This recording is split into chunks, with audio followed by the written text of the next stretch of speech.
Hello and welcome to episode 55 of the Large Format Photography Podcast.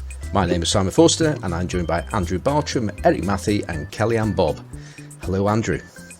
Hello Simon. Hello Eric. Simon, hello. Hello Kelly.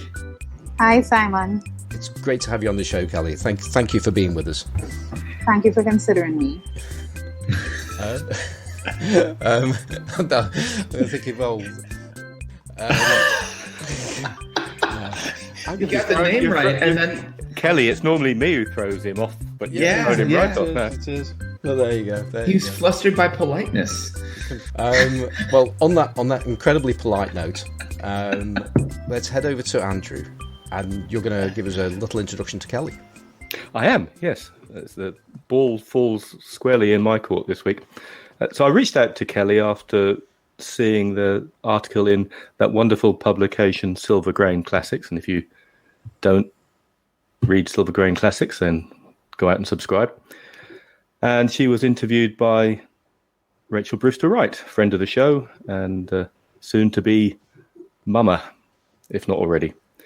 So what I know about you, KellyAnn, is that you live in the most exotic place of anywhere that we've had a guest on so far, apart from Stoke-on-Trent, Trinidad and Tobago. You're a surgeon, which is just fantastic because you've just come off call, so we expect you to fall asleep any moment. A self-confessed geek, and a fairly new convert to film photography. So welcome, KellyAnns Bobb. Thank you.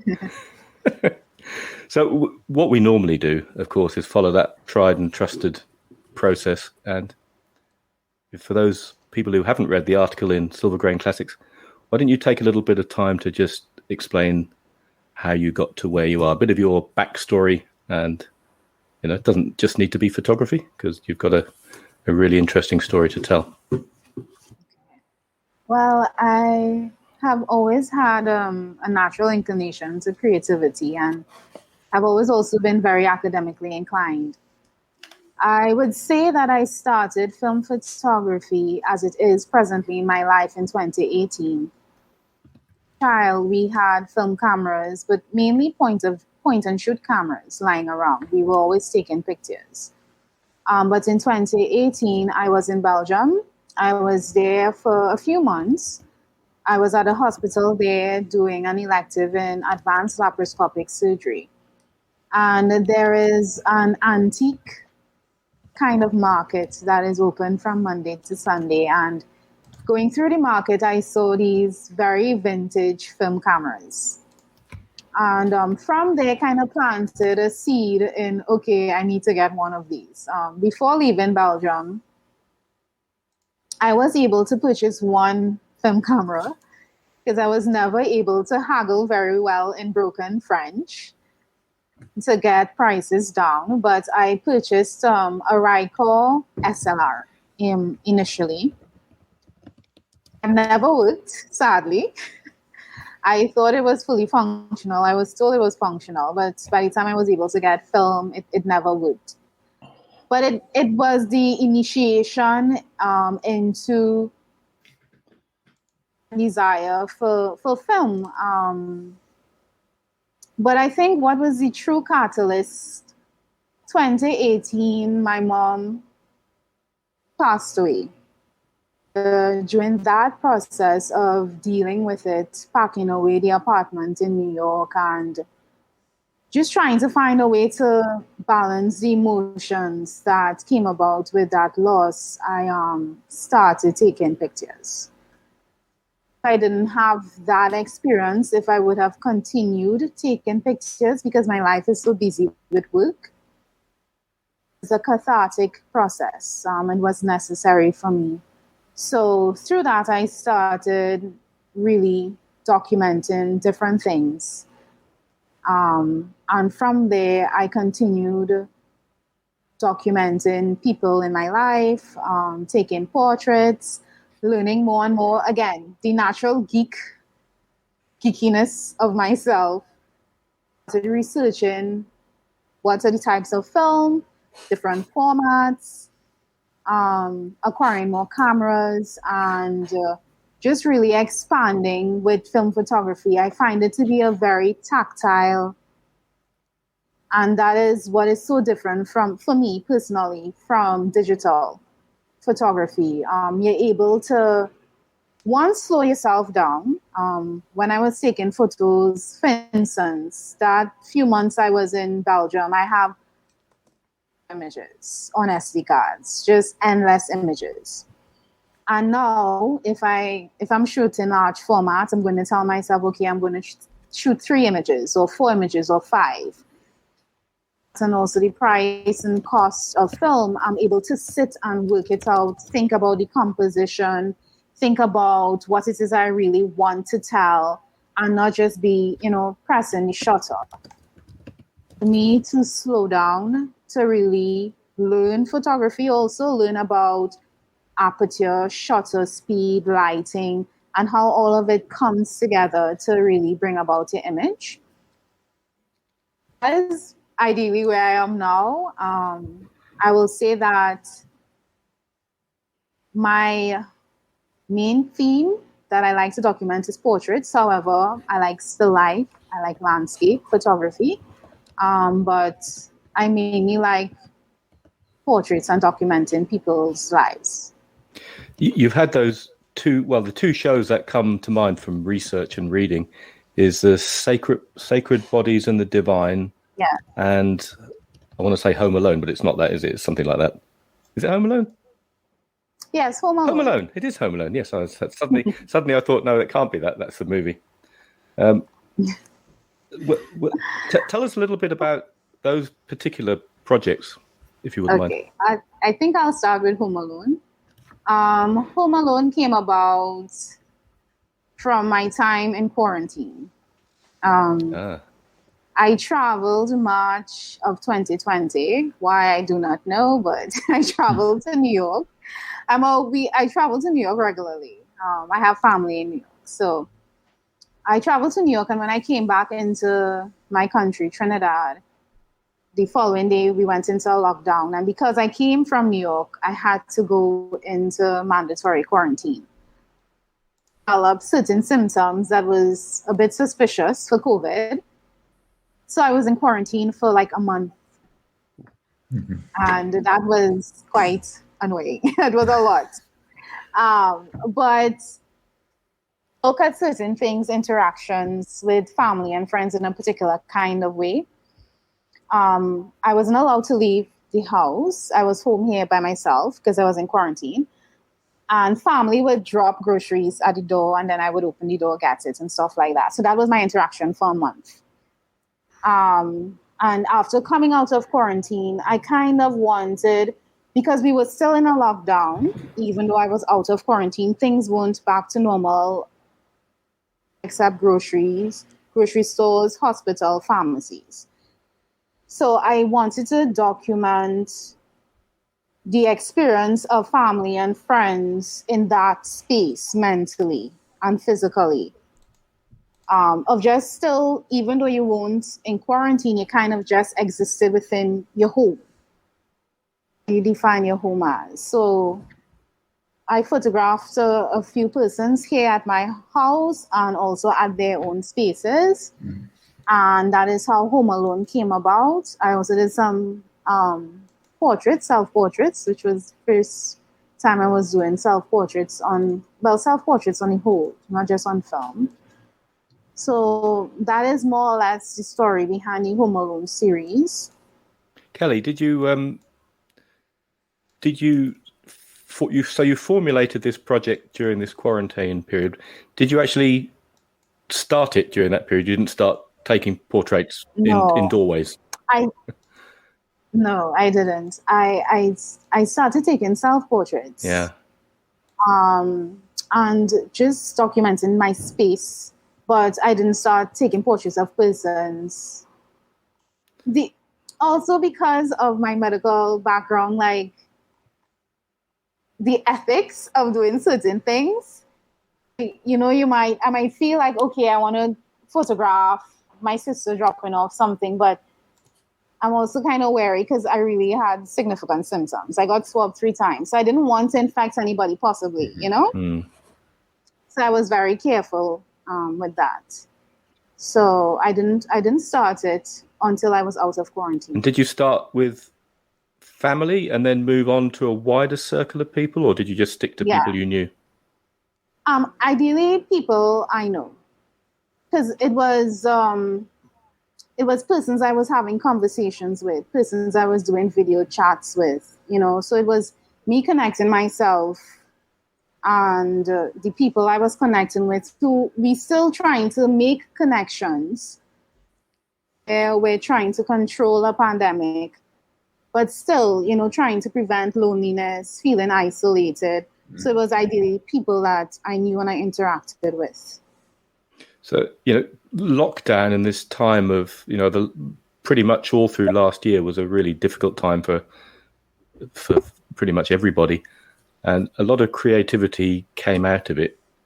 If you were lucky enough to, be in a position where you could focus on that. Some folks, of course, if they were stuck in a one-bedroom flat in London, would, maybe struggling to keep the kids occupied, or the last thing on their mind is creativity. So we're blessed that we can do these things, and social media, Zoom. I mean, who'd heard of Zoom or Google Meet before the pandemic? And I read about the photographers who spend a lot of time making portraits.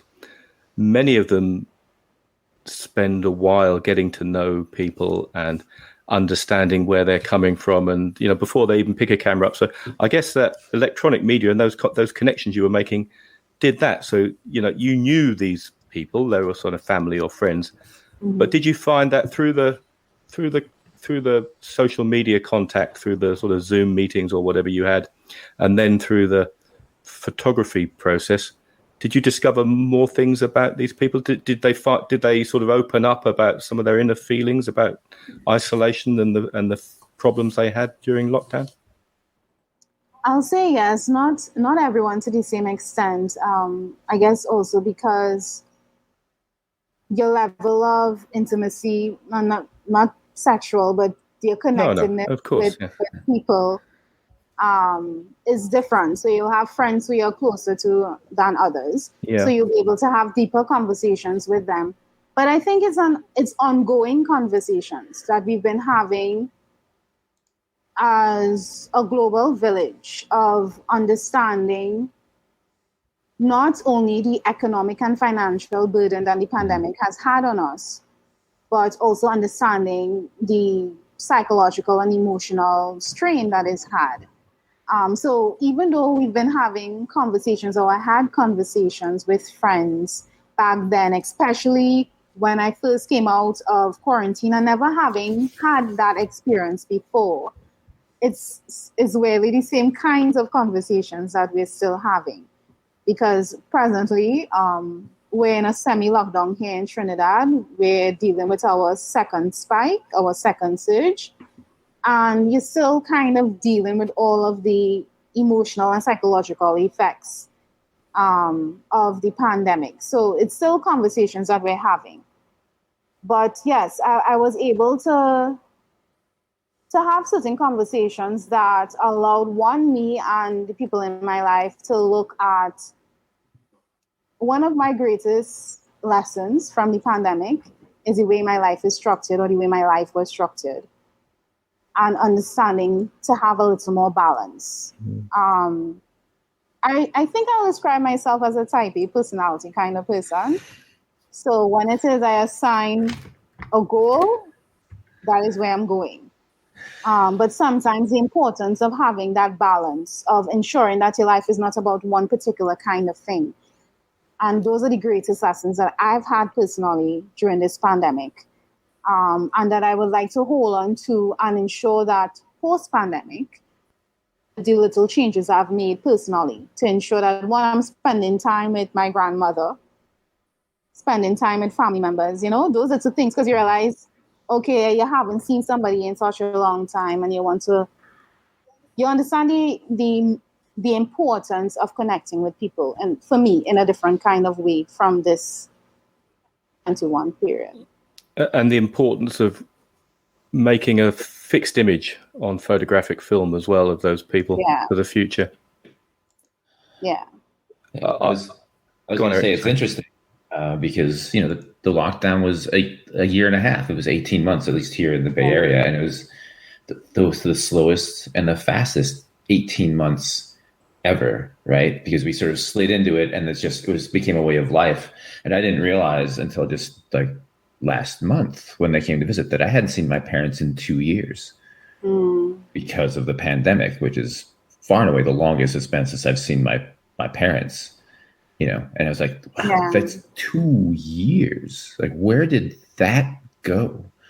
But at the same time, it's sort of odd, right? To actually now, in the lull between, COVID and Delta, to be out seeing people in groups outside, it feels uncomfortable as well, because we become hermits, but we want to see people. But when we see people, it's like, oh, there's a crowd. It's just, it's odd. Has that informed or changed the way you take photographs or do portrait sessions or interact with people? Does it make it both easier? Because now we seek intimacy, we seek like connection with people, but at the same time, there's this physical distancing thing that we sort of are now conditioned to do as well. And those two things are at odds, right? Has that changed your portrait sessions with people at all? It has. For instance, I was supposed to have started 2 projects and completed another editorial shoot, but because of our lockdown, it's not that I wasn't able to meet with people. Because of the surge, you want to be careful. You want to meet, but you don't want to put yourself at risk. You don't want to put others at risk. So you kind of, even organizing a shoot, only 5 people, like who's essential, who needs to be there, kind of thing. So it has influence in a significant way how I would organize shoots and when I would do it. Does it make your images or your process, especially with like 4x5 or medium format, more bare bones and simple? Because it seems to me, not having done myself a ton of editorial or portrait sort of work, that a lot of the things that I've seen my friends do commercial work, they bring the lights, they have an assistant or 2, like then you have 5 people who's going to, bring all that stuff. So does it make your shoots more bare and simple, or does it just make you more creative in how you do complicated things? I think it influences both things. I think for the most part, I'm inclined to simplicity. If I have natural light, I'm using natural light. I usually don't use artificial light. I rarely ever use artificial lighting. So I would ideally look for situations where I can use more natural light or a window is available. So I would say that the way I would structure a shoot would be quite simple. Also, it would influence a level of increased creativity because you still want to be able to tell your story. But I think sometimes also simplicity lends to that. It lends to you kind of the box, not adding too many things to your image or trying. It's in our present time of social media, sometimes it's a good and a bad thing. You can look at another photographer's work, say to yourself, well, this is a beautiful image. They did this and they did that, or and you might be like, maybe this is how I should be doing it. This is how my portrait should look. So that external influence is there. But for me, keeping things simple kind of keeps that at bay. External influences are fine. It helps us also learn from other people, and I've learned a lot from other people.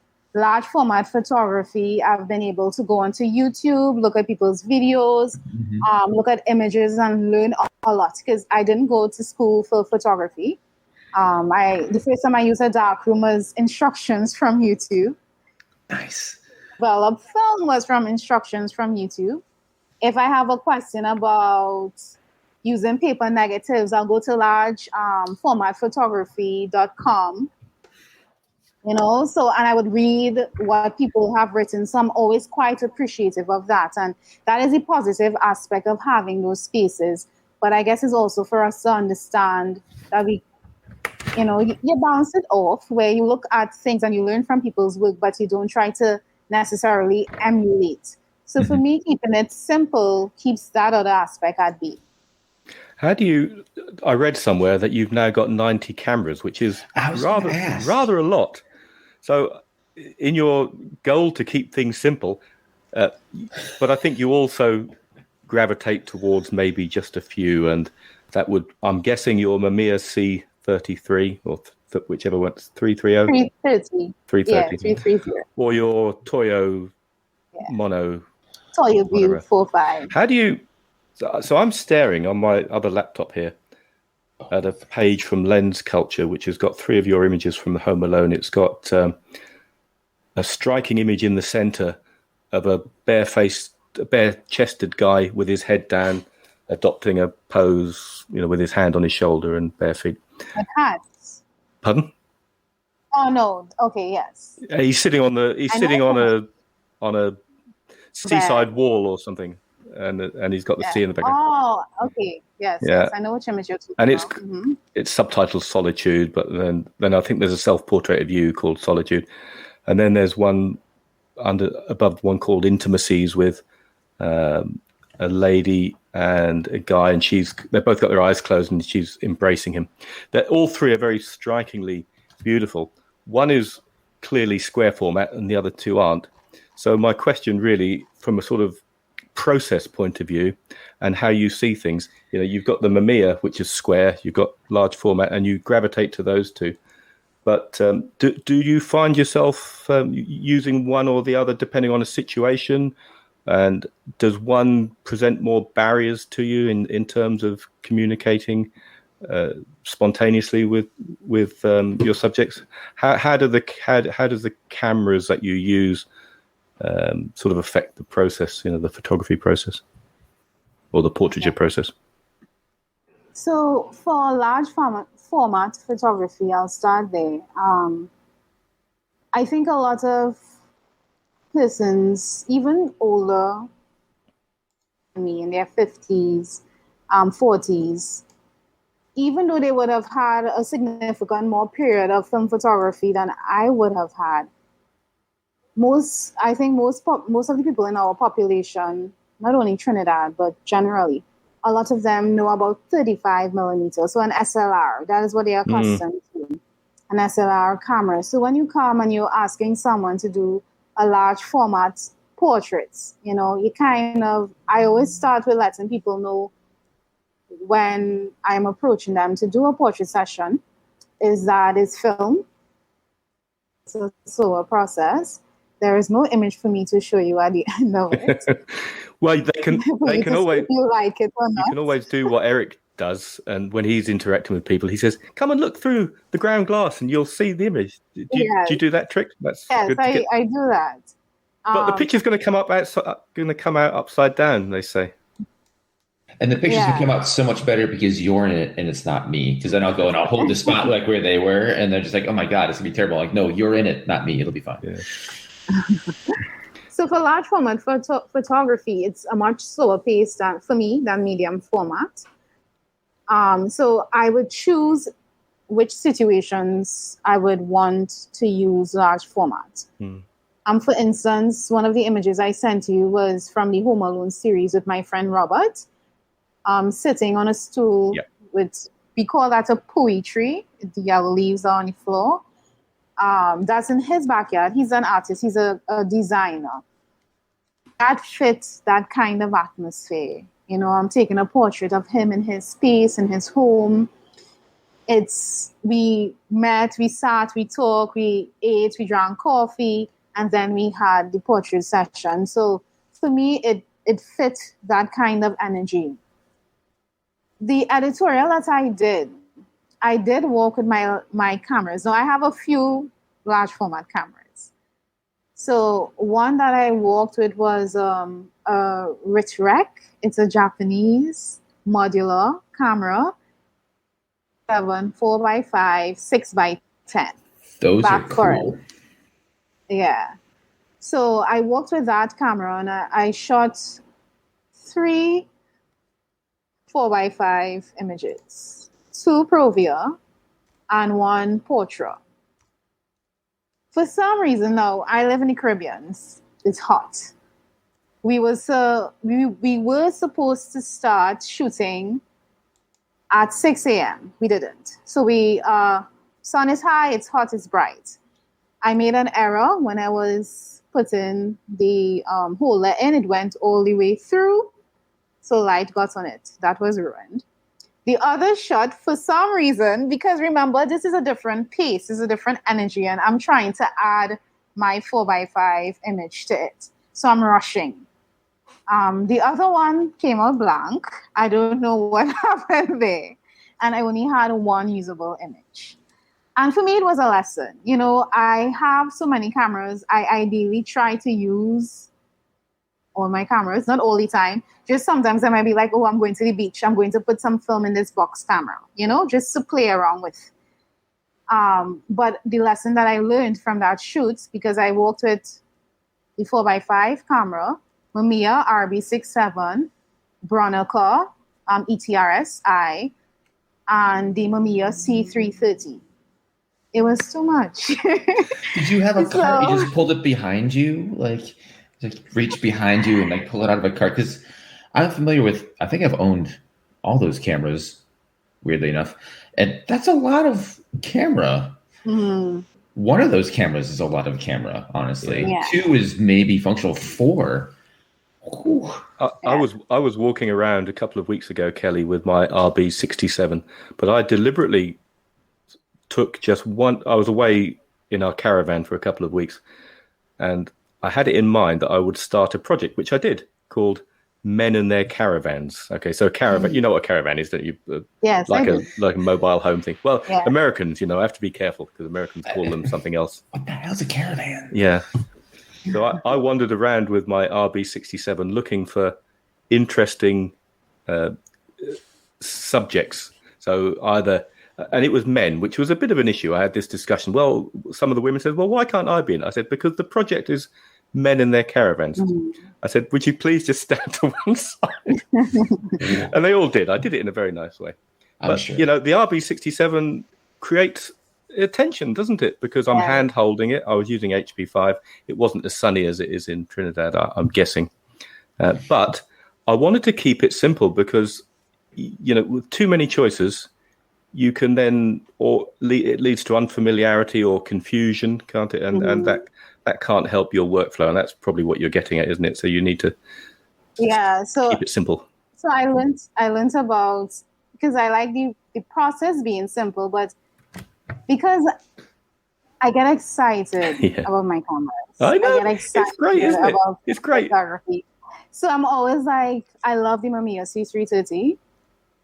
So I feel as though I must use it, kind of thing. Yeah. That I also needed to simplify, even to the point of which cameras I use, to really choose certain cameras for certain situations. Yeah. Right. So for large format photography, I like situations that are a bit more intimate, not as busy like a film shoot, an editorial film shoot. Use large format photography for those kinds of portraits. And then for medium format, you're able to move around a little quicker. The Mamiya RB is not light. I have a tank of a viewfinder. It's the I'm not too sure what term I should use. Chimney? Is it the chimney? But it's one that you look. Oh, I know. Yes. That looks down like this. The one that goes on the top. Yes. Yeah, the one that goes on top and you look. The prism one. Prism. Right. That's really heavy. That's as heavy as the camera. All metallic, exactly. So I can barely, my muscles become fatigued. Yeah. So I can barely hold it. But if it is I'm using the Mamiya RB, for me personally, I think it's my best camera for that kind of editorial shoot. So I've, in my mind, assigned the Mamiya to that. The Bronica is a very good camera also. So for medium format, I would usually use it for editorial kind of shoots. And for 35 millimeter, but I would say before having a dedicated film scanner, I have the Minolta 5400, the scanning.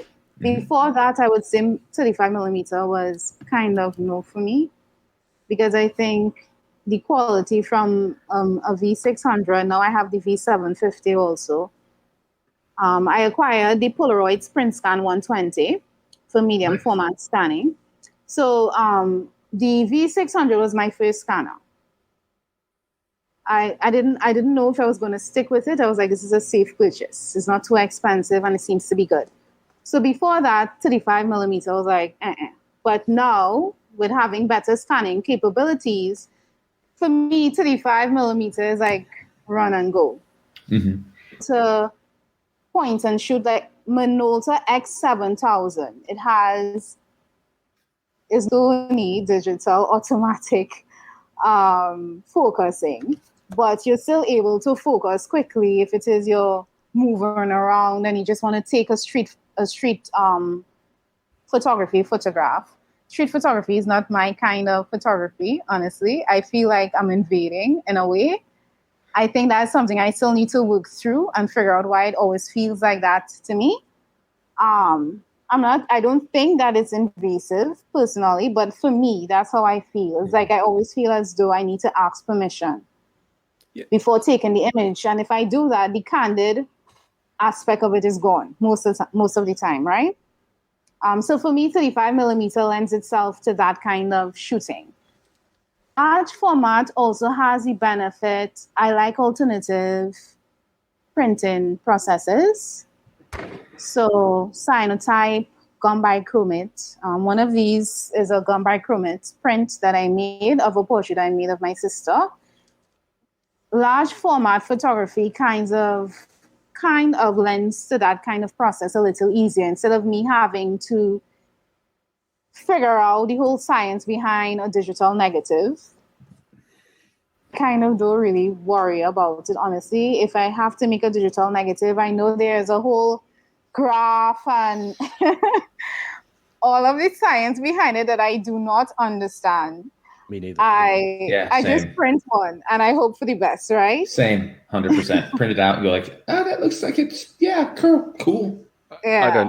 I don't even make digital negatives because it's just beyond me, really. It shouldn't be, really, should it? But it is. Have you got a creative space at home where you can do your alternative? I was going to say, do you have a darkroom? Yeah, darkroom. So one of the bedrooms is in my darkroom. It's still a bedroom, but it's the room with the least amount of windows. So I have blackout curtains, but I only print at night. Yeah. So that kind of helps also with the fact that it has windows. So I have blackout curtains, and the room is fixed with the enlargers and stuff. So basically, when you're in those overnight on-call situations where you can't go to bed, you can just spend the entire time in the dark bedroom printing. And if you don't get a call, you're just like, yeah, that was a productive session, and then you can go to bed. Yeah, but I have to make myself a darkroom space. I think once I have that, I will do a little more printing because it's a bit of work. I still have to make sure the room is completely dark. It seems like work to me, you know? So my plan is to organize a darkroom space. Sorry, I think I was blocking the mic. Oh, no, it's okay. Simon, Andrew, you go ahead. I was just going to say that the easier you can make it, the more creative you can be, because it's, if you have to go and black everything out and, kick the kids out of the room or convert the bathroom, you've got people wanting a wee outside, it all becomes a bit of a pain, doesn't it, really? So having access to something permanent is a real blessing. So you're halfway there, so that's really good. Where did you get your bug for alternative processors from? What was the catalyst?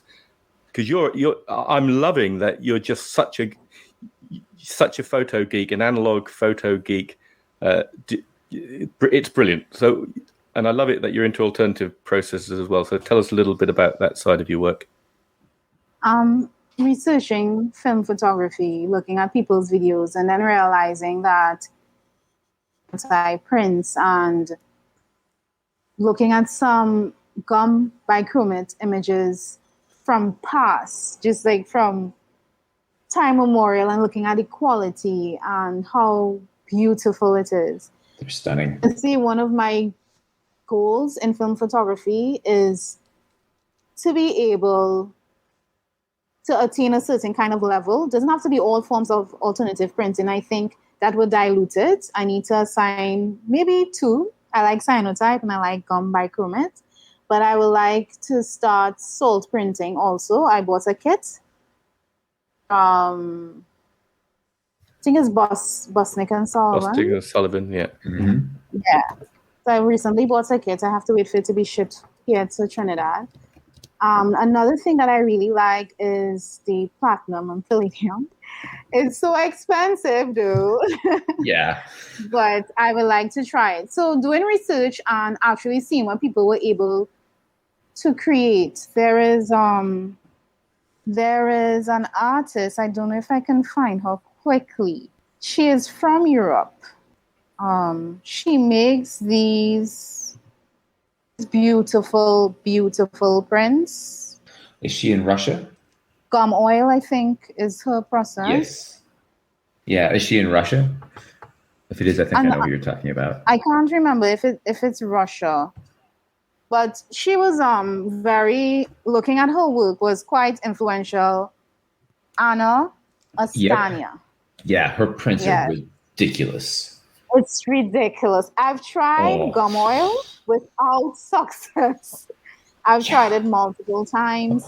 The print has come out perfect in terms of seeing the image, but when I put the paint on, it's just one smudge of a thing. It doesn't wash off like hers does. Yeah. They go to one of her workshops and learn for sure. That is a future goal. Yeah, same. I mean, her gum oils are so good. I'm just like, it made me want to try gum oils. I'm like, I've never seen gum oil. And she makes it look so easy. She's like, yes, do. And you're like, and it's just art. Yeah. I think I've always wanted to be able to paint. I can't.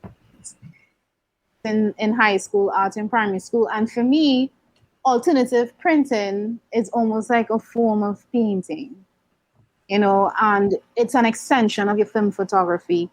And for me, it's the natural way that I would grow and expand with my film photography. So that's why I love it. Would you see it feeding into your ongoing love of portraiture, or would it lean more towards still life? You've done a lot of Polaroid still lifes, haven't you? Yes, I would say that it would be lean more towards portrait work than still life, for sure. I would love to see some of your portraits printed really big with some of those, with the Anna Lucina South gum oils when you work that out, because that would be really nice. Really nice. Thank you. And Eric just sent me a link to it, so I was trying to work out what her name was. Yeah, I think it's Anna. So, where you are is there a strong film photography community, or are you just on your own, mail ordering stuff and buying things off of eBay? Well, I don't buy things off of eBay anymore. I've graduated. I purchase all my film cameras from Japan. I find that the Japanese, they preserve their things like no other. So I find the quality of cameras from Japan is just superb. So I purchase cameras from Japan. Because I travel to the US a lot, except now, I usually buy my stuff at Adorama or B&H. Yeah. Adorama's fabulous, isn't it? Yeah. So I'll go to New York and I'll get things. I'll buy things in bulk. So I have a film fridge, and then my normal fridge is again filled with film. Excellent. Quite right too. So I buy things in bulk because when I'm home, I kind of don't want to have to wait for something that I want or need to use for a shoot. But there is a community. I think film photography worldwide is becoming very, very much more popular. We see it in the prices of cameras. A camera that I would have purchased last year in 2018 for like the Mamiya RB. The prices of the Mamiya RB right now is insane. Yeah, but you know why, Kelly, don't you? If you go onto YouTube and type in RB67, there's all the hipsters and the cool kids, shooting with RBs and getting light leaks, most of them. But anyway, we won't. So because there's globally, I think a lot of the younger generation, they're kind of getting back into film photography. There is a community here in Trinidad. There is a group on Facebook called Filmsey TT. It's still small. It's not like the activity is a lot every day or anything like that. I have a good bit of persons who are now starting, who will be younger than me, 21, 22.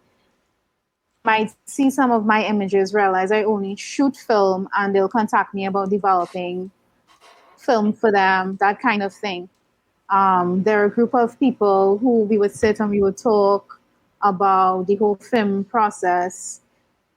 I have a friend, someone that I didn't know before. He's Trinidadian. He was stuck in the US when our borders was closed. Our borders have only recently been open after a year and a half. He was in New York for that time, and through being there, he's a photographer, well-known photographer, digital photographer, and he started getting into film photography, being there since COVID started in New York. And he blows my mind. He reminds me of myself. It's just a continuous hunger for knowledge of film, to the point that he's mixing his own ECN2 chemicals. Nice. You know? Yeah. So he's coming back home this month, and I'm excited to meet up with him because I feel like our energies parallel itself. Although I've met people in Trinidad who are starting, it's still not at that kind of level. And it's good when you can partner with people like-minded to really also grow in your photography. So we do have a community. It's young, it's growing, but it's there. We have maybe a couple photo studios that will still develop film, but only colored and only 35 millimeter. Right. Yeah, nothing else. Well, maybe you should start, if you haven't got enough to do already, a community darkroom. How about that? I was thinking maybe in the future I'll have a darkroom cafe, but that's just me waxing romantic. I don't know if I'll have the time for all of that, but that'll be something. If I can in the future, I will do, especially if we have a significant community here.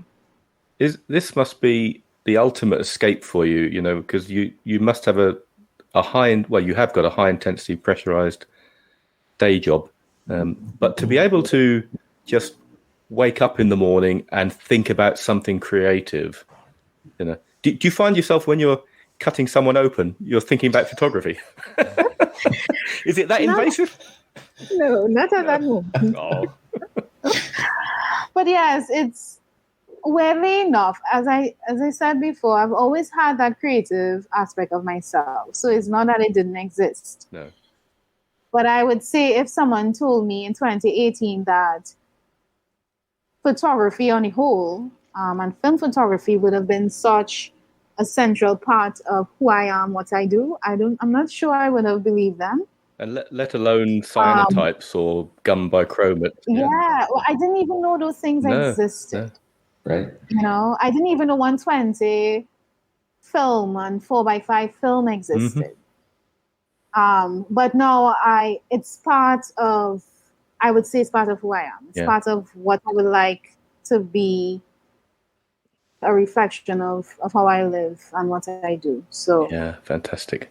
With the pandemic, I mean, you work obviously in a hospital and you work in intense situations, and I'm sure you're seeing things professionally that you've probably never imagined you'd ever see, you know, in terms of Although I don't think you're working directly in the ICU or places like that, you probably have friends who do. Have you ever thought of taking your portraiture work and turning that lens towards the other side of your life, towards your professional life, or like, showing that side of things? Because it seems to me like you have these two incredible, very, in 3 years, you're winning photo competitions, you're getting editorial work, like you've exploded in 3 years photographically, right? So you're not an amateur by any stretch.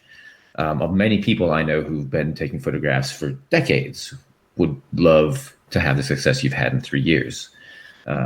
So have you ever thought of taking those two parts of your life and putting them together? Yeah. Or doing a project around what you see or something along your work?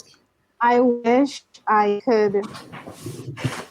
Our healthcare system is structured around COVID is that we have parallel healthcare systems.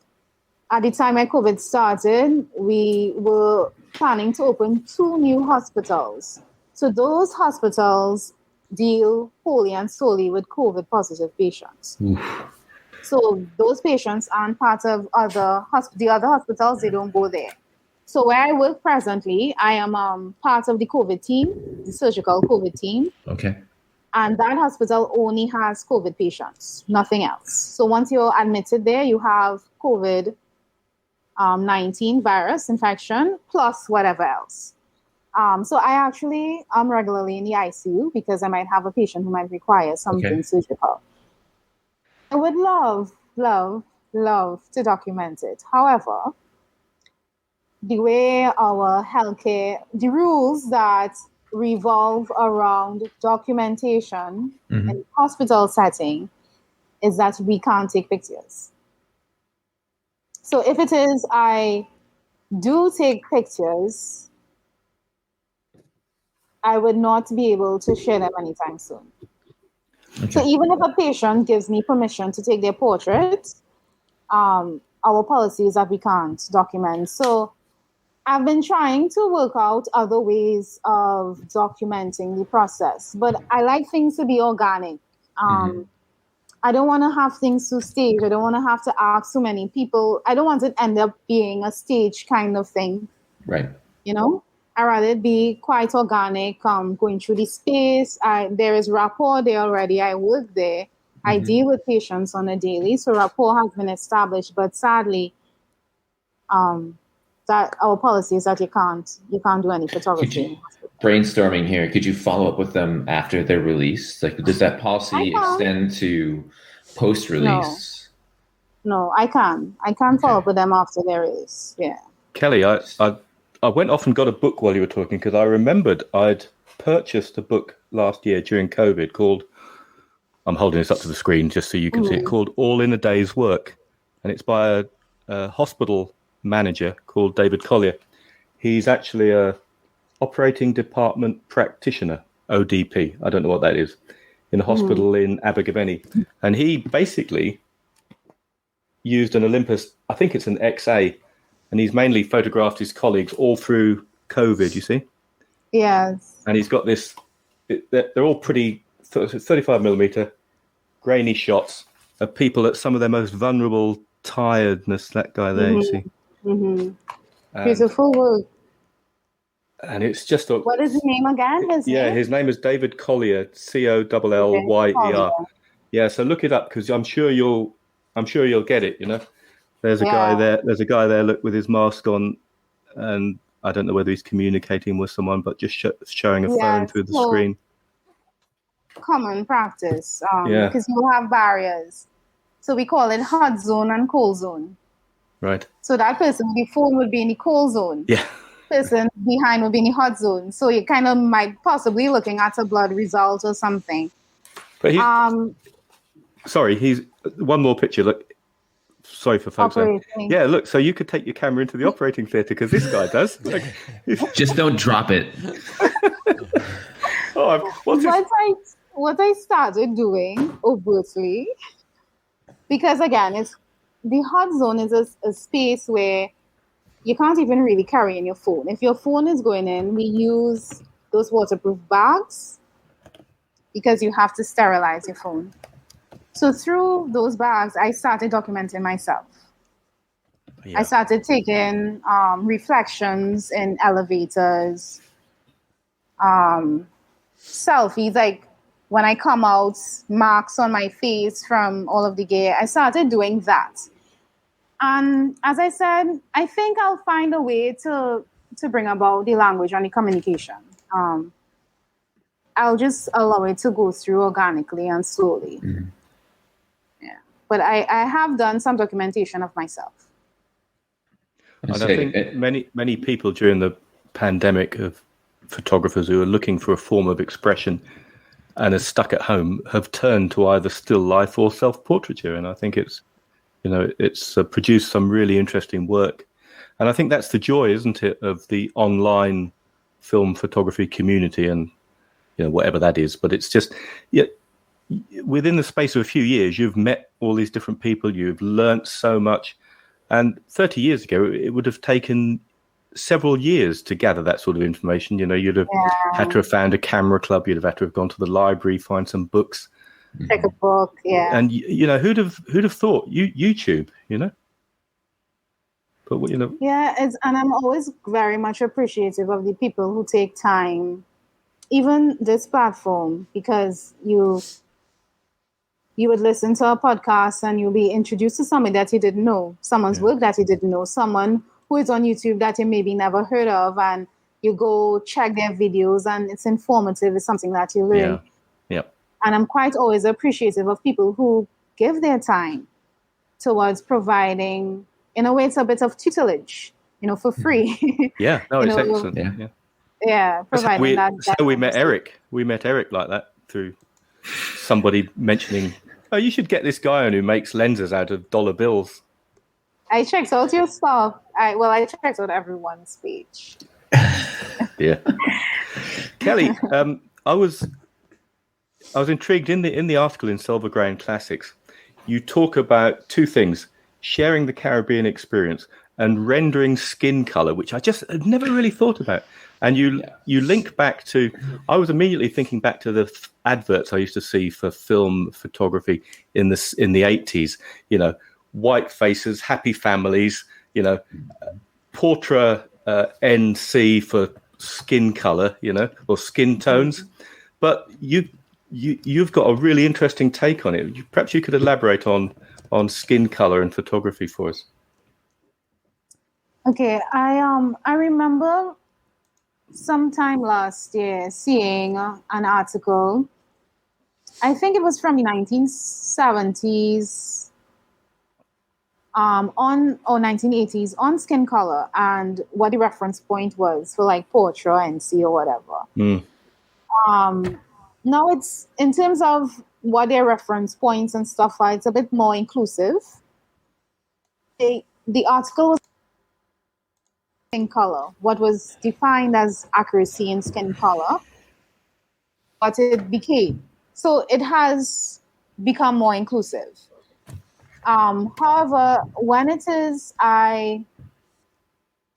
you look at photography and the origins of photography, when I look at a lot of the alternative prints or the documentation of other photographers, for sure I don't see much Caribbean photography. Not saying it didn't exist. Much of it being referenced in terms of the history of photography. And you understand why that would be how it is also because of what the Caribbean history is. We're descendants of enslaved persons, indentured laborers. We became post-colonial from the British. Our independence in Trinidad and Tobago was 1964. So you understand what would one influence how we see ourselves, how we document ourselves, and what would now be the influence of how I, KellyAnn Bobb, see myself and how I would want to document myself and my experience as a Caribbean photographer. I like to emphasize on Caribbean photographer because our history or our realities our art, or what we portray, what we put out. And for me, it's important that my photography shares that Caribbean experience. It shares the identities of Caribbean persons. And that is one of the reasons why I started doing editorial work. The editorial work is Caribbean designers. It's a collaboration that I share my photography, you all learn about me, but you also learn about what Caribbean fashion looks like. Tension of exchange of realities. If it is, I look at any one of your pages, it would be a reflection of your life, your family life, about you, and it's important for me to share that Caribbean experience. You know, sometimes people feel the Caribbean is this, or the Caribbean is that. And I would like to show all aspects of the Caribbean, not just the sun, sea, happy smile, vacation, but all aspects of it. So with film photography and me doing portrait or actor, deciding what color film I like to use, I think that's why I like Provia so much. I develop it properly and there's no shift. It's very true rendition of skin tones, true rendition of colors as side film. So I love Provia. Velvia is just intense. Velvia was kind of, I never could really find a good balance with Velvia. It has to be very bright and sunny for me to get it exactly as I need it. I think that's why I'm inclined a lot to using side film. Hector 100, I find also is very subtle, and also it renders dark skin or persons with my skin color or very melanated people. I find it renders skin color very well. So I actually like using Hector for portraits. And portraits not bad either, but I think for me when it is I look at color photography, those things play in my mind when I choose a film stock. Eric. I was going to say, like, historically, Kodak, based in Rochester, New York, is honestly what I went to college there, like as white a place as you could possibly get. They used there's the article I put into our chat. They used a very pale woman to set their skin tones for their stock, and that was the reference point. And it was for literally decades and decades and decades and decades, and most photography of persons of color came from photojournalism. It rarely was fashion or editorial work or portraiture work. It was like gritty photojournalism, because that's how people of color were mostly cast. Inner city coverage, athletes. That's about it. There were no other discussions photographically, at least in the United States, of people of skin tones that weren't light in any way that wasn't like gritty photojournalism or images of athletes. Yeah. I think Gordon Parks is someone that man was, pardon my language, I gave Simon his first sorry, Simon. A genius. Yeah. So I like looking at his work. Sorry, who did you? I didn't catch that. Who are you talking about? Gordon Parks. Yeah. Giant. Like, it didn't matter what he turned his mind to. He was a genius. Music, film, photography, writing, poetry. Like, he just casually tossed off masterpieces. But yeah. Gordon Parks is ridiculously great. Yeah. So I think you've kind of touched on it. Sharing the Caribbean experience. I read that as one of your sort of driving forces. I think you've kind of touched on it, but maybe just elaborate on that a little bit for me. Okay, so I think with my portrait work, as I said, when it is I do portrait photography, I like it to be candid. I don't like things to be or to feel too staged. A lot of the people I photograph aren't in editorial work, aren't necessarily any models or people who model or anything like that. And I try to photograph people in their natural spaces. And in that way, kind of, it's like documentary photography. So in it being documentary photography, I would like to share different aspects of the Caribbean reality, which, for instance, is not... Trinidad and Tobago is a microcosm of different ethnicities. We have Afro-Caribbean, Indo-Caribbean, we have significant Chinese population, we have a significant population of white Trinidadians, and then you have everybody who's mixed up in between. You can't necessarily say, you might see me and then you see my mom, and my mom she was much fairer than me. You know, we're all kind of mixed. So in that way, there's a harmonious kind of experience, not perfect, but in a way, a kind of harmonious kind of experience. There is multiple different religious groups that live together and live harmoniously. And some of the things I've shared are projects that are, some of the things I have not shared yet are projects that are ongoing.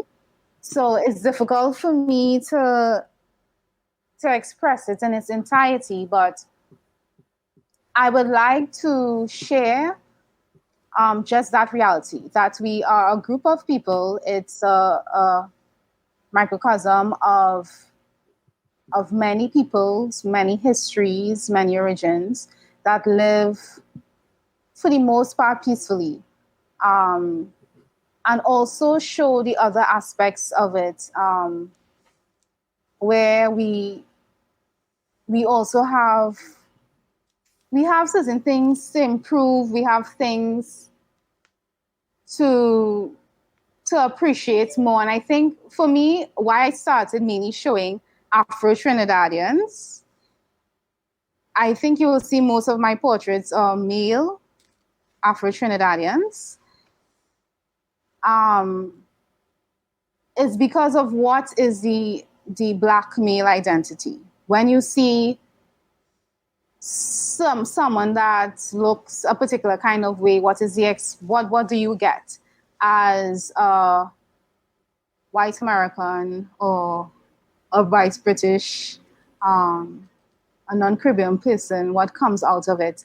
And a lot of the images are males that eyes are closed, embracing themselves, or two people embracing each other. And it's to express that identity it's many things. It's complex, it's soft, it's beautiful. To, I guess, allow whatever comes up when you see my images, whatever comes to the forefront, to allow you to connect with what it is being shared. And in that connection, because you might say to me, well, Kelly, you know, and I don't want to become too political. No, but also carry on. We haven't done political in a while. Eric likes it. Simon doesn't, but he's... Hell yes, I do. Eric? Fire it. Yeah, I guess what I should say in summary is that I would like for all of us to question what we see and what we think about when we see Black bodies. And to understand that Black bodies is not just one thing. I think that's it. Yeah. For the most part. So the Caribbean experience, the black and most of the work is, when I say sacred bodies, Black bodies, and it's just that. The bodies are, sorry? I was going to say, you said sacred bodies because that was your other body of work. Is that kind of coming out of this idea of sacred bodies and the divine? So it's black bodies, sacred bodies, and the divine. So it's more or less in one thing. The divinity of the black body, the divinity as diasporic Africans, the divinity of African religion. That is a set of work that I'm currently working on, documenting what we've been able to retain as Afro-Caribbean people in terms of African religion. Right. And I haven't really shared much of that because it's an ongoing series, but it's all an extension of itself, and it's a conversation. It's a conversation between myself and you as a non-Caribbean person and myself as a Caribbean person.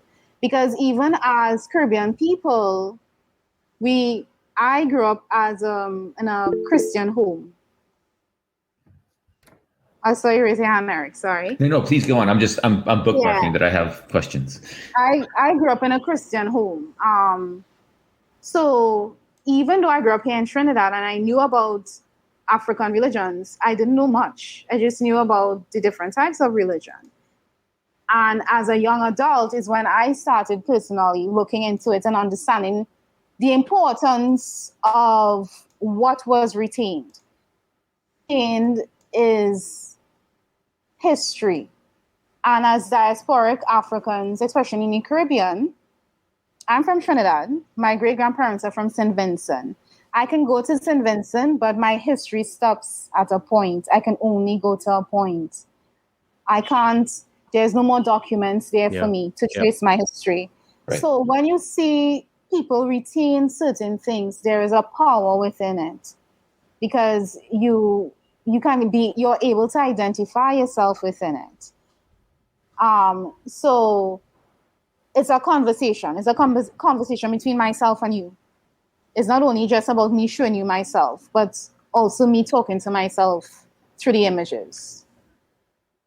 Well, it's also a conversation with this unknowable history, right? That you personally only have through echoes, because like you said, the documentation, the things that you can know only go so far back. Yeah. And there's a closure that you want to have, a conversation you want to have with that history that there's nobody there to have it with, right? Because you can only go so far and then it disappears, right? So how do you fill that void? What conversations do you have with a past that you can never really know, right? Which actually, I raised my hand. I'm really curious. A lot of the work that I've seen from you, at least, is a lot of portraiture, stylistic, sort of editorial. The four hats stacked. Lovely, really images. Some still lives, some self portraits.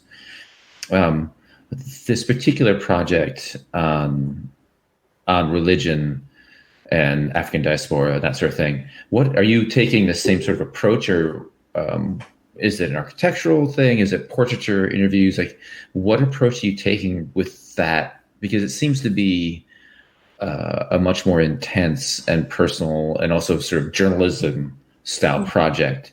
Has that changed your approach at all? And can we see images? I can share images. I can always send it to you. I don't know if I can say it changes my approach. I think my approach is influenced by the story that is being shared. But for sure, the approach is more of a documentary style photography. So it's almost sitting back and looking and documenting why things are happening. We have something called stick fighters. I know you likely would not have heard of it, but it's another kind of retained martial arts, African martial arts. So it's stick fighting, right? It's the peak of that kind of celebration is part of our carnival that we have yearly, that we did not have in 2021. First time in umpteen years we have not had a carnival. But so the peak of that celebration is during carnival time. And is men that fight with sticks. Again, it's a retained practice. And everything associated with it, the music, the dance, the movements, and for me, documenting it was about that. It was the movements, documents. I didn't stop anything. I didn't interrupt anybody. It was, I shot it on 3200 film, Ilford, 35 millimeter. It was just me sitting back and documenting the process. And those series is a documentary photography approach. Okay. So it's not stylized or anything. But with the topic of religion, which is perhaps less action-packed and more introspective, and has, I would think, and I'm guessing here, I would think has more sort of ceremonial trappings in art. At least, Western religion is very, very art derived. When I went to Italy for a wedding, the old chapels and churches fascinate me because I'm not religious at all. Caveat, but I find the art of religion fascinating because the people who make it are obviously very reverential and they pour their belief into their work. So I think religious art is endlessly fascinating, and the people who make it are also endlessly fascinating because they believe so deeply. So with that particular topic, how do you approach something like that, versus stick fighting, which is a cultural thing that's brought forward that's very action oriented? The religion thing, for lack of a better term, seems much slower and more reverent and passionate, maybe. I'm not sure what I'm looking for here, but how do you approach that versus the stick fighting? The reverence aspect of it is something that I think when it is you're documenting any kind of religious practice, you always have to be mindful of the reverence, whether it's not your religion or not, to always be respectful of it. So for the most part, again, most of our African religions, we have spiritual practices, etc. It's associated with a lot of ceremonies. Okay. So the documentation is around ceremonies. Weirdly enough, the first print I've ever sold is to the Central Bank Museum of Trinidad and Tobago. It's an image of these two spiritual Baptist women. So again, a ceremony. They came onto the beach to start a ceremony. The beach is a sunny day. It's beautiful crystal blue waters, lovely blue brown sand, and they walk onto the beach in checkered pink and white dresses and checkered pink and white head wraps, and they're holding these leaves because that is part of the ceremony. And they pass me, and it's just like visually so stimulating. But again, that fell into kind of street photography, right? Right. And I'm like, oh my God, I want to take their portrait. I was there with my friend, and he was like, ask them. But again, there's always this inertia for me to ask that kind of permission. So I was like, no, it's fine. But they're walking onto the beach, and it's green palms, blue sand, pink dresses. And I had the Mamiya C330 with Portra 160 in it. And they passed me walking for a bit. And I was like, it's their backs. There's no identifying, it's not their faces. And I took the image. And that is the first image I've ever sold. And it's sold to the Museum of Trinidad and Tobago. Brilliant. And the museum recently only started adding to their collection photography. Nice. So I'm one of, I think, 7 or 8 photographers who they chose. And for me, it's so beautiful. It's mesmerizing that would be one of my first images, Did you ever get the names of those women or follow up with them and start engaging them? I followed up with them. And that is where the continuation of awesome. Yeah. Of the documentation would be. So I know that you've been up literally overnight on call, and I want to be aware that you really probably want to go to bed. So we should probably start to wrap up soon. So you don't start like, and then we've lost you like right on camera. In terms of, I guess, I don't know, Andrew, do you have one or two final questions you really want to ask, or I can keep blathering on for a couple minutes? No, I think we should wind down. I've got one observation, though, Kelly. Okay. I think, street photography doesn't just have to be candid. I mean, meeting people, I find that meeting people on the streets and talking to people, and clearly you can do that. I mean, goodness, this podcast has demonstrated that, and also the work you do in hospital. I mean, you can bring those talents, those very obvious talents, to those ladies, in their bright coloured outfits, and say, "Hey, I've got this really old film camera. Would you mind?" And do you know what? 95% of people will just say, "Absolutely." And if you promise to send them a photograph or make them a print or something, which I think is always a lovely thing to do. Yeah. So not that you need another camera, but just bring an Instax camera and take the Instax image and hand it over. Or get the Instax back, get an Instax back for your RB67 and make a little and then you've got a wonderful little portrait project to do. Yeah. I think it's something I need to work out exactly why I have so much inertia towards it. Oh, you're not alone. A lot of people do. No, a lot of people do. I hate it. I hate it so much. You feel self-conscious, like you're being intrusive, But there's, I'm sorry to remember his name. I'll find it for the show notes. He's active in a couple of the film groups in Facebook. But there's a guy in LA, I think, he just approaches everybody, and he's got, I think it's a Pentax 67, but he's got a film camera, and he takes these stunning black and white film portraits, and he's been doing it for a long time. Like, his body of work is incredible, and I admire him because he's just like, anybody, just if they're visually interesting, doesn't matter. He's just like, "Hey, I've got this crazy big camera. Can I take a portrait? Or can I meet you tomorrow at a place of your choosing, wherever you want it to be, for a portrait session? Because I think you're really interesting." And so many people just said yes. And Most people do.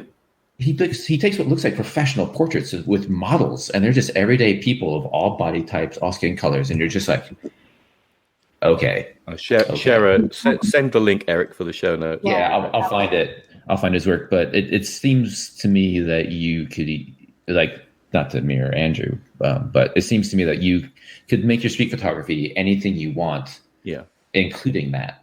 But you're right. It is really hard to just walk up to people and feel like you're being intrusive, or just for me, super self-conscious and lacking in confidence, honestly. It would be really lovely if you could, some of the images we've spoken about and referenced during the talk, if you could share them into the Facebook group, because you are a member. I sent a request this morning. Oh, did you? Or someone's let you in? I don't. Yes. Yeah, I saw. Yeah. So there you go. I just checked. I thought, are you a member? And you are. Simon. Yeah, remember me. The Eye of Simon. Yeah, just checking you're still there. Yeah, I'm still here, and it's just one of those shows where I'm just very, very happy just to sit back and listen to Andrew and Eric ask questions to our guests, because they're just very, very good at this kind of thing. So, thank you for doing that, and I've just sat back and enjoyed myself again.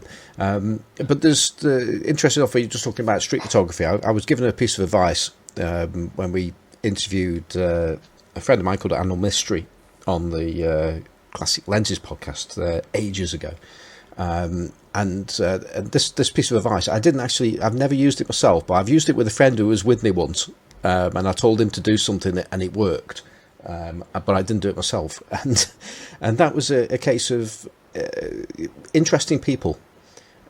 People that are perhaps flamboyantly dressed, or they're wearing a particularly very interesting piece of clothing or something like that.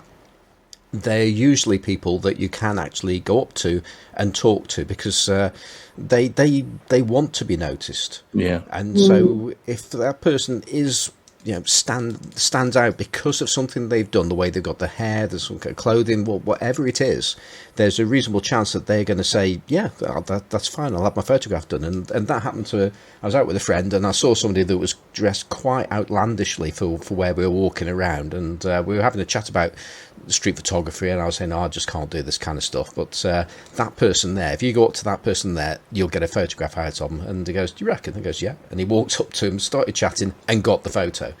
Yeah, so it's a little tip there. Interesting people like to be photographed. Okay. And I've also found it works, though, even for the unflamboyantly dressed Simon, And the other good venues, if you go to a venue like bike shows or car shows or 1940s gatherings, those sort of events as well, they're full of interesting people. They're really good ones to hone your skills at, because those people are on show in much the same way. Yeah. And they'll be willing people. I wander around stately homes and gardens, and I'll just wander up to folks and chat with them, and I've got the camera clearly visible. And at some point I said, look, would you mind? I'd love to make a picture of you, and I make prints in the darkroom, and I just like making photographs of interesting people with interesting stories to tell. And it works. I've been told no thank you once or twice, but not many times. I think honestly the fact that you use, or we all use, but Kelly, you're the guest, we're talking about you, analog cameras, right? Yeah. What people now consider, antiques, which blows my mind that an RV67 to be considered an antique, but whatever. That sort of thing makes people really relax, because they're like, what is that? They're used to the phone, they're used to maybe a DSLR, or whatever, but like that often acts as both a bridge and a piece of armor if you need it, because you can hide behind a 4x5. Right, you put the hood on and you disappear, and look at the camera. I'm just back here hiding, hoping that I can talk to you enough to make a good image, And so, like, the camera can both act as an introduction and, if required, a piece of armor. Although Simon, like, I would say, sometimes people who dress flamboyantly, like, the outfits are armor, like tattoos are armor. There's something to like make you notice the clothing. And the clothing is a conversation piece, not the person, because the person doesn't really want to be talked about. Like, they're scared or they're insecure. And so the interesting thing with folks like that is if you can get enough of a rapport to get past their outfit, get past their tattoos, get past their cool car, and actually figure out what's going on with that person. Like, that's the key. That's the thing to do. And it's often not easy, because it's all about the shoes, not about what's in there. Yeah. And that's the rapport. That's a challenge. But I don't think you'll have a problem with that, Kelly, because you're pretty, you have the ability to talk to people. And so. Well, just to start to bring things to an end, I just one other thing, another observation that I need to make, and that's with your series Sacred Bodies. I urge people to take a look at those images. There's and I'm not sure if they're actually on your website, because I've found this through lensculture.com, and there's a section there. I'd say you've got Sacred Bodies is one of the ones you can just click on, and there are 9 images in there. Yeah. But I think there's something truly striking with those images. You mentioned the word intimacy earlier on in the podcast, and there is an absolute intimacy between you and the models in those photographs. There's I think they're absolutely incredible, and I urge people to look at them, because you can feel that bond between the photographer and the model in those shots. At least I can, anyway. So. Thank you. I didn't realize that you all would have seen so much stuff on Lens Culture. Did you Google my name? How did you end up on Lens Culture? Yeah, that's exactly how I did it. Okay. Yeah. So Simon's been stalking you for about 2 months. Okay, cool. I can't say any more about Lens Culture. No. Well, this would be a good time to ask you about if people want to see your images. What are the best ways for people to see what you want them to see? I would say my website and Instagram. So my website is KellyAnnBobb.com.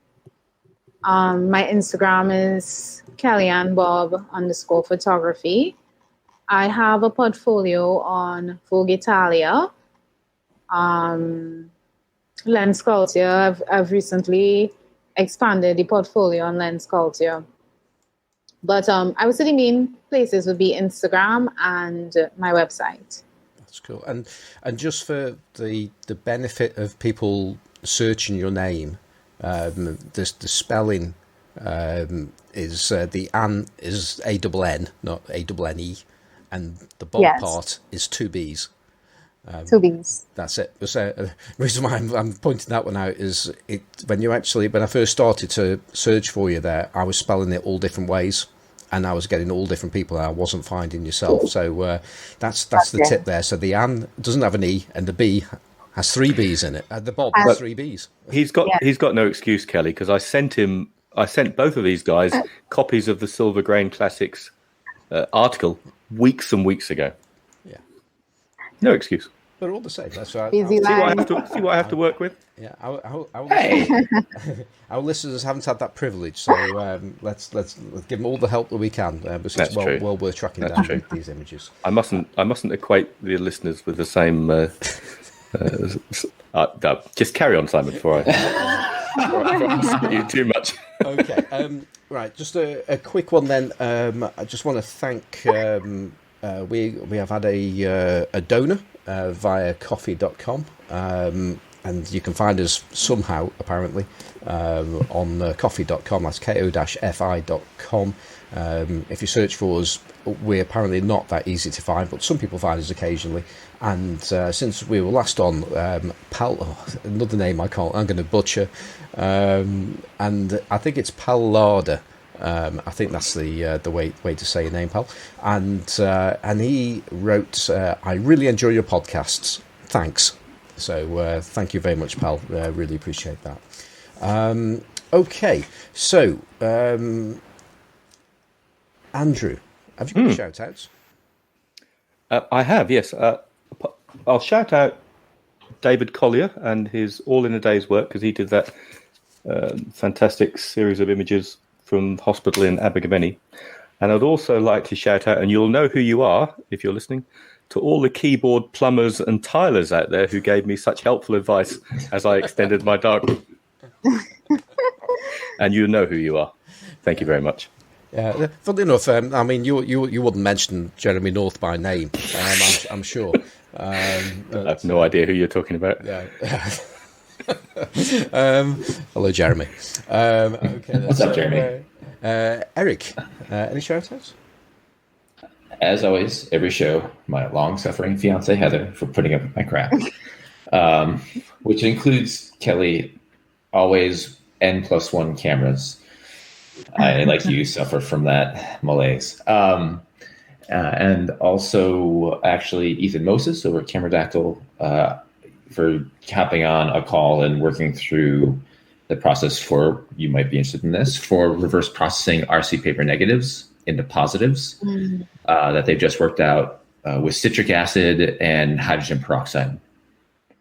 I tried hydrogen peroxide with 35mm film, but I only had 9%. So it was some parts were reverse, other parts weren't. Right, exactly. I have a gallon of 12% winging its way to me. Okay. So, and I just cut like 100 sheets of 4x5 paper negatives yesterday. Nice. So I'm really hoping to play with that. We have a big birthday party next weekend, and I want to take portraits and hand them out to people as takeaway gifts. Nice. So thank you, Ethan. And this is Ethan's instant back, so you can put your paper in there and pour your chemicals in. That's the deal, isn't it? Yep, exactly. He's assembling them now, and I hopefully, knock on wood, loud enough to hear it, we'll have one in time. If you haven't seen it yet, Kelly, it's a 4x5 back that doubles as a chemistry tray. So you take your photo, put the dark side back in, put it on the side, and it has a light-proof chemical spout and you just pour your chemistry into the back and develop your sheet of film, your sheet of RC paper right there, and then pull it out, and there's your shot. It's interesting. Yeah, so you can do it wherever you are, which is very interesting. Less useful in the field because dust, but super useful in the studio. No, the dust then becomes part of it all, doesn't it? Of the environment. So depending on the dust level, thank you. Yeah, no, it's just like Afghan cameras. I mean, it's much the same deal, isn't it? That's true. Yeah, exactly. So, anyways, that was a long-winded way to say thank you, Ethan. And folks, if you're interested in this process, you should go to his YouTube for Cameradactyl and the Homemade Camera podcast. He's gone into great detail on all the intricacies and the process to go through it. I'm sure we'll be hearing from him soon on the podcast. Yep. And I'll let you all know how it turns out. Okay. I know I should, but I can't think of it. I can't think of anybody that I should be doing a shout out to specifically. So I'll back this over to Kelly. Have you got any shout outs? No specific shout outs, but I would like to say thank you to all YouTubers and film photographers on all film forums that continue to share freely and selflessly so that people like myself could learn photography. So thank you. Wonderful. Yeah, totally agree with that. Andrew, outside of this podcast, before we do that, how can people get in touch with us should they wish to? They could send us an email, couldn't they, Eric? Yes. And where would they send that to, Eric? Oh, you bastards. I believe it is to... Is that a swear word? Yeah, of course it is. Large format photography podcast at gmail.com. Yeah, that's exactly what I would have said. Yeah. I always goof up because I'm not sure if there's I'm brain blank. Is there the large or just large? I'm like, every time. Yeah. Okay, so Andrew, where can people find the things that you do outside of this podcast? Social media wise, on Twitter and Instagram, I'm Warboys Snapper. Warboys being the village where I live, Snapper being someone who takes pictures. So you can find me there, and also pretty much every 2 weeks on another podcast called the Lensless Podcast, which is all things pinhole. And is it really every 2 weeks? Well, it is when we're going properly. Really? We went 2 weeks ago, and we were meant to be going tomorrow, but the gentleman who was coming on has had to withdraw. So when we're going well, it's every 2 weeks. It started off weekly, Eric. We went weekly for nearly a year. A guest every single week for nearly a year, and it just got too much. Yeah, so the Lensless Podcast is supposed to be every 2 weeks. But there we go. There. Also, I'll say it. That's the weirdest village name ever. I still can't wrap my mind around. Where do I live? I live in Warboys. It's just.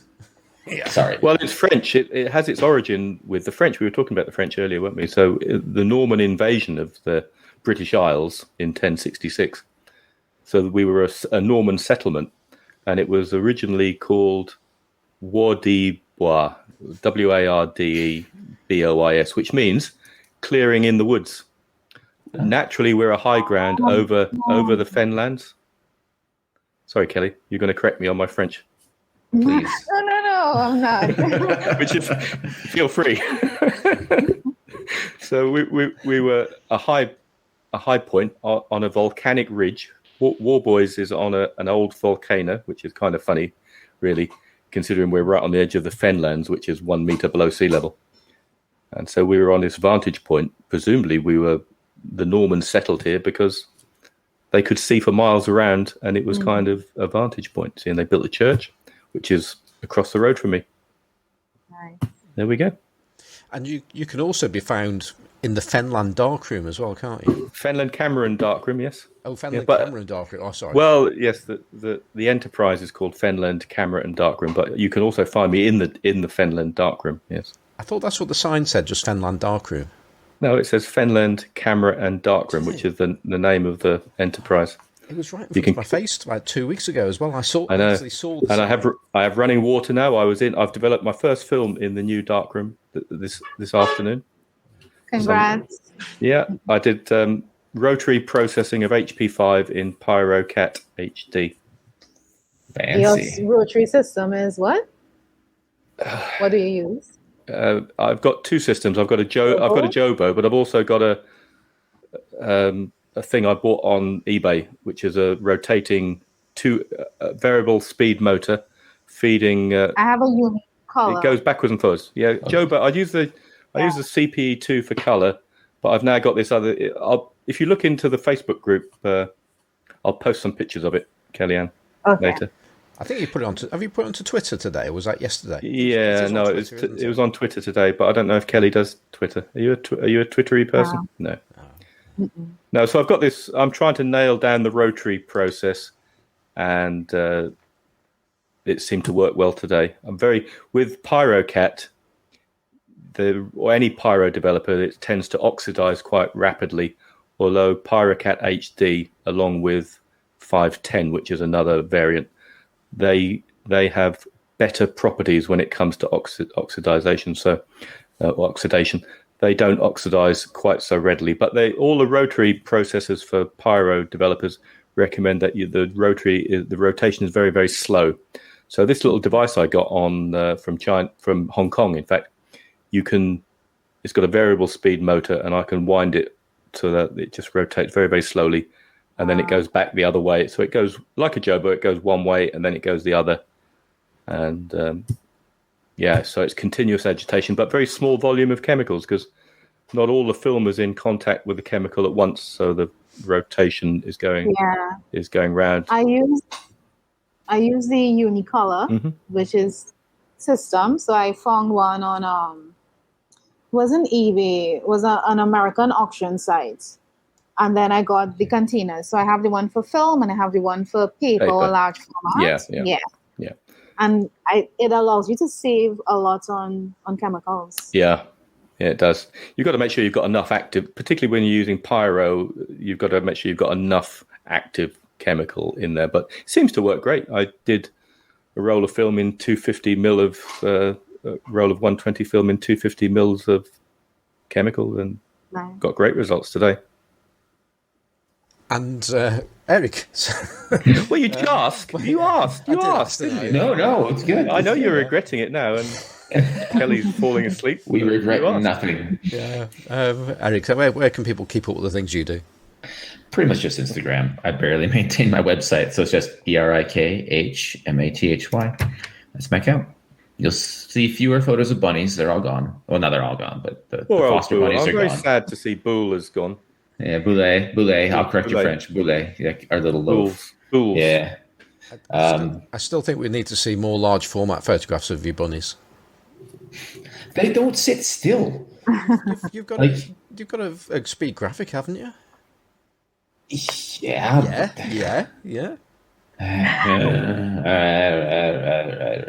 I'll take you. That's settled. That's good. Well, that's Kelly. Simon, when you were talking earlier about using large format cameras for certain subjects, and you use your medium format for more sort of spontaneous. I'm paraphrasing. What you should get into, you should go and have a word with Dave Shrimpton, previous guest on the show. We did those 2 outside broadcasts, and he uses large format SLRs, which is the perfect thing for you. I recently got a Placard Ruby. It's a English made SLR, right? Like Graflex. So it's a big box. You've got. I'm not surprised you've got one. I purchased one. Is it in working order? Or have you got to do some jiggery pokery? Bellows are fine. Mm-hmm. However, the curtain is degrading. So I think there's someone who fixes those. I got their Instagram page. So I have to contact him. So I'll ship the camera to him and get some new curtains done. Wow. Sorry, son. And would that be Graham from? Is it Graham at Graflex Parts? Yes. Graham. There you go. Yeah, he knows what he's doing with Graflexes. There's no two ways about it. Sorry, you say it was an English one? Was it? I didn't quite catch it. Was it an MPP? Was it micropress? No, it's Ruby Placard or something like that. I'll send you the Placard. Ah, okay, that's Ruby Placard. Yeah. We need photographs on the large format photography Facebook group, please. Kelly. Yes, please. Okay. Camera nerds unite. Yeah, we like that. Truth. And so for me, I'm on Instagram as Simon Forster Photographic. I also have a side account, which is Forster UK on Instagram, which is where I put all my 3D printed things that I'm up to as well. I have a website, which is simonforsterphotographic.co.uk, where I sell the printed plastic things that I make, such as lens caps, and I've been making a few custom lens boards for people as well. So especially if you're in the UK and you've got an odd lens that you want fitting to a camera, I might be able to help you out. So just get in touch with me. Well, we all hang out in the large format photography Facebook group, so come and talk with us there. Our music is by Kevin MacLeod. It's called Two Finger Johnny, and that's it. So Kelly, it's been an absolute pleasure having you with us. Thank you very much. I'm very, my heart is warm that you all considered me. When Andrew messaged, that is how everything has been going for me in photography. I know you speak about how I've won the different awards and even the interview. It's nice to see that people are connecting with what I produce. I think that's basically what it is, Yeah. And I'm very grateful for your consideration. Well, thank you for joining us. It's been an absolute pleasure. Yeah. And yes. on that note, I've already said what I usually say, so I'll just say goodbye. Bye. Take care. Bye.